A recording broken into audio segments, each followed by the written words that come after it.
அப்பா எனக்கு கல்யாணம் நிச்சயம் பண்ணிருக்காரு. அவரை எடுத்து என்னால ஒண்ணுமே பேச முடியல.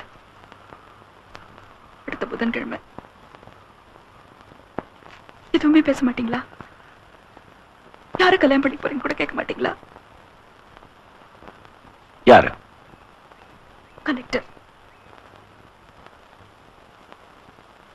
ஓ ஓ பண்ணிக்கோ. யார் வேணாம்னு சொல்றாங்க? ஏன் நிக்கிற? ஓ பண்ணிக்கோ. உனக்கு என்ன வேணும்? வெள்ளையா ஒரு தோல், 4 வார்த்தை இங்கிலீஷ்ல பேசணும், அவ்வளவுதானே? ஓ பண்ணிக்கோ. நானும் அவன் பின்னாடி சுத்துறேன். நானும் அவனை பார்த்து பிடிச்சிருக்குன்னு சொன்னேன். நானும் அவன் தொழில் சாஞ்சு ஆடுது. போடி. பேசாத. பேசினது போதும். அழாதே அழாதே. போ, கல்யாணம் பண்ணி சந்தோஷமா இரு. போடி. போ.